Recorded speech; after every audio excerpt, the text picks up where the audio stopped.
Hello and welcome to our tutorial on calibrating brash Generation 2 sensor boards. Regular calibration is crucial for maintaining the accuracy and reliability of your gas detection system. In this video, we will guide you through the step-by-step process to keep your sensor in proper working condition. Before you begin, gather the necessary tools and equipment.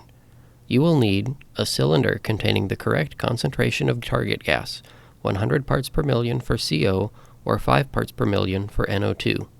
The cylinder needs a regulator, preferably one with a flow rate between 0.3 and 0.5 liters per minute. A sensor calibration cup is used to create an artificial environment around the sensor so it will register the concentration in the cylinder. This cup is then connected to the cylinder by a length of non-reactive flexible tubing. To make the adjustments, use a potentiometer adjustment tool or a small flathead screwdriver. All of these items are included in every brash test gas kit. Additionally, you will need a Phillips screwdriver to open the lid. A pair of pliers and a voltmeter with clip-style leads will be helpful, but are not strictly required. Step 1 is to remove power from the sensor board and open the lid. Once the sensor board is off, take the jumpers that are offset on JP4 and place them over both pins so each one is no longer offset. The sensor board is now in calibration mode. Reapply power and wait approximately 90 seconds before proceeding to the next step. To set the zero, make sure there is no target gas present in the area. Connect your voltmeter to TP3 common and TP7 analog out. This value should be around 5.0 volts DC.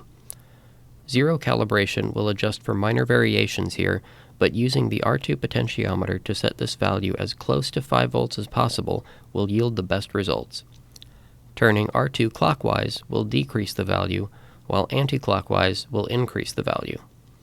Once you are content with the zero voltage, remove the top jumper from JP4 to save your new zero. Be aware that any target gas present while setting the zero will cause inaccurate readings. To set the span, begin by connecting the sensor cup, tubing, regulator, and cylinder together. Place the cup over the sensor and open the regulator. At this point, the sensor reading should increase and the voltage at TP7 should decrease. Watch for these readings to stabilize. This process can take up to 5 minutes. Then, remove the bottom jumper from JP4 to save your new span. We recommend offsetting the jumpers by 1 pin for storage so they are readily available for the next calibration. Close the regulator and remove the cup from the sensor to finish. After removing gas, allow the sensor to recover to its new zero. This could take several minutes. Once the new zero point is reestablished, the calibration process is complete. If the sensor continues to read low concentrations of gas, minor adjustments can be made by turning R2 anti-clockwise.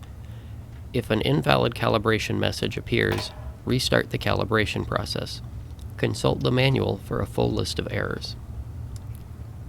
Now that the calibration process is complete, you can secure the lid and repeat this process on any other sensors you have that need to be calibrated. Over time, every sensor will degrade, eventually reaching a point where it is no longer able to be calibrated. The range between zero and span will shrink, lowering the resolution, and stable values will become more difficult to achieve, reducing the accuracy. Once the range becomes too small or the values become too unstable, the sensor is considered end of life and must be replaced. That concludes the Generation 2 sensor board calibration tutorial.